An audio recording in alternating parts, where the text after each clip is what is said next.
கொஞ்ச நேரம் கழிச்சு இந்த பெண் காதலி வந்துட்டு, இந்தாங்க எனக்கு செப்பல் வேணாம், ரீஃபண்ட் குடுங்க அப்படின்னு சொல்லி கேட்கறாங்க. இப்பதான் சந்தோஷமா வாங்கிட்டு போனீங்க, என்ன ஆச்சு அப்படின்னு சொல்லி கேட்கறாங்க.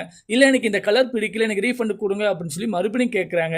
இந்த சேல்ஸ் உமன் சொல்றாங்க, உங்க காதல்னு ஆசைப்படுதானே வாங்கி தந்தாரு, ஏன் இப்படி வேணாம்னு சொல்றீங்க அப்படின்னு சொல்லி கேட்க, அந்த நேரம் இவளுடைய வேற ஒரு காதலன் உள்ள வர்றான். என்ன பேபி அப்படின்னு சொல்லி கேட்க, உனக்கு எவ்வளவு நேரம் கால் பண்றது அப்படின்னு சொல்லி கேட்கறான். இவனு மொபைல் எடுத்து பாக்குறான், மொபைல் சைலண்ட்ல இருந்திருக்கு. சாரி நான் கவனிக்கல அப்படின்னு சொல்றான். நீ ரிட்டர்ன் பண்ணிட்டே இல்லையா அப்படின்னு சொல்லி கேட்க, இந்த சேல்ஸ் உமன் சொல்றாங்க, இதுக்கெல்லாம் ரீஃபண்ட் கிடையாது மேடம் அப்படின்னு சொல்றாங்க.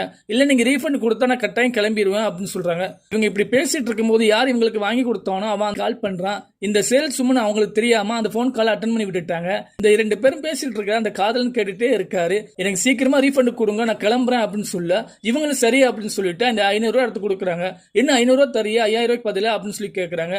இது 5000 ரூபாய், 500 ரூபாய் பொருள் மேடம் அப்படின்னு சொல்ல, அந்த பாய் லவர் அந்த செப்பலை ஓபன் பண்ணி பாக்குறேன், 500 ரூபாய் இருக்கு, நீங்க என்ன ஏமாத்துறீங்க, நான் போலீஸ் வர சொல்லி உங்களை அரெஸ்ட் பண்ண சொல்லுவேன் அப்படின்னு